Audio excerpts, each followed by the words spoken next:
लड़कों वालों को भी चाहिए कि वो भी खाली गुण देख करके ही शादी करें। वो लोग भी पैसा देखते हैं, फिर दहेज मांगते हैं, पार्टी कैसी है उसके हिसाब से दहेज की डिमांड करते हैं। और दहेज की डिमांड करते हैं, मान लो अगले वाला पैसा वाला है भी और वो मांगा सो दे दिया, लड़की भी दे दी, दहेज भी दे दिया, और दहेज खूब सारा लेके आई है वो। उसके बाद में वही लड़के वाले 6 महीना साल भर बीत जाता है ना, तो आके शिकायत करते, महाराज बहू अच्छी नहीं है। क्यों, क्या हुआ? अरे सारे दिन बैठी बैठी ऑर्डर ही देती रहती है। तो मैं भी कहता हूं कि तुमने फिर मांगा ही क्यों था इतना? जो रानी बन के आई है तो वो तो सोफा सेट पे बैठ के ऑर्डर ही देगी, काम थोड़ी करेगी। इसलिए दहेज वो लाती है ये महत्व का नहीं है। वो टीवी लेके आई है, वो फ्रिज लेके आई है, वो कार लेके आई है, वो प्लॉट भी लेके आई है, वो ये भी लेके आई है, वो भी लेके आई है, ये महत्व का नहीं है। वो संस्कार लेकर के आई है, ये महत्व का है। संपत्ति का क्या है? संस्कार अच्छे होने चाहिए। इसलिए मांगने तांगने वाली बात भी ये कम होनी चाहिए, थोड़ा परिवर्तन होना चाहिए, सुधार होना चाहिए। दहेज की कोई प्रथा किसी वक्त चालू हो गई थी, तो कोई वजह रही होगी उस वक्त की, जिसकी वजह से दहेज की ये प्रथा चालू हो गई। लेकिन आज के समय में ये मैं प्रथा नहीं कहता, इसको कुप्रथा कहता हूं। अब कुप्रथा हो गई है, क्योंकि अब जरूरत ही नहीं है। मेहनत करिए ना, स्वयं कमाइए ना, किसी के भरोसे हम क्यों बैठे रहें? लोग मांगते रहते हैं, कार दो, मोटर कार दो, स्कूटर दो तो शादी करूं, नहीं तो नहीं। चलो भाई, तुम्हारा होने वाला ससुर बहुत पैसे वाला है, तुमने कार मांगी, उसने कार दे भी दी, दे दी, पैसे वाला है, उसको भी लगा मेरी बेटी को जा रही है, कोई बात नहीं, दे देते हैं।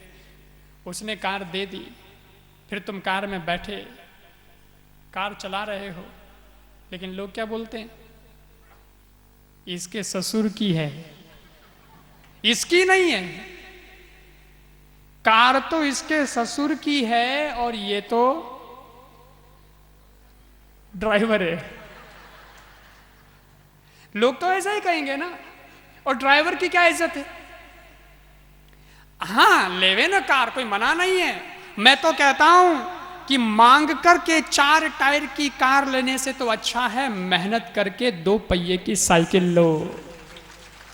उसका भी गौरव होता है कि भाई मेरे मेहनत की कमाई की है, भाई मांग तांग के नहीं लाया हूं किसी की उधार। हाँ, मेरी है, अपनी है, घर की है भाई, है तो है। साइकिल ही सही, आज साइकिल है कल मोटरसाइकिल आ जाएगी, आज मोटरसाइकिल है 2 पहिए की, तो कल मेहनत करेंगे तो 4 पहिए की भी आ जाएगी।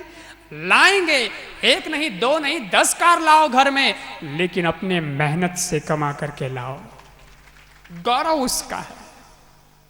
मांग तांग के लाने का गौरव नहीं है। और एक बात बताऊं, दहेज की कुप्रथा को अगर खत्म करना है तो उसके लिए लड़कियों को आगे आना होगा। इसलिए मैं कथा में कहता हूं उन युवतियों को जिनकी शादी अभी नहीं हुई है, होने वाली है, उनको कहता हूं आप जरा हिम्मत दिखाइएगा, क्योंकि जिगर तो करना पड़ेगा ना, तभी समाज की कुप्रथाएं खत्म हो सकती हैं। बड़े लोग तो फिर भी दब जाते हैं, लेकिन तब बहनों को कहता हूं कि आपकी शादी होने का वक्त हो और वो लड़का उस वक्त आपके पिताजी से कुछ मांगने लग जाए कि मुझे ये सब दो, बंगला प्लॉट कार सब दो तो ही मैं शादी करूं, तो उस वक्त आप एक काम करिएगा, आगे बढ़िएगा और आगे बढ़ करके वो जो होने वाला पति है उसका कान पकड़ के उसके कान में कहिएगा, तुझे भीख मांगनी है क्या? अगर भीख मांगनी है तो हाईवे रोड पर बहुत सारे भिखारी बैठे हैं, उनकी लाइन में जाके बैठ, भीख मांग। तू मेरे बाप के सामने भीख मांग रहा है तो क्या तू मेरे को शादी के बाद खाक सुखी करेगा? क्या सुखी करेगा? क्या उम्मीद रखती हूं मैं तुझसे कि तू मेरे को सुखी करेगा? तू मेरे बाप के सामने भिखारी बना है। और जब ये क्रांति होगी ना, तो निश्चित रूप से ये प्रथाएं समाप्त होगी। समाज के अंदर बहुत सारी चीजें गलत भी है, वो खत्म होनी चाहिए।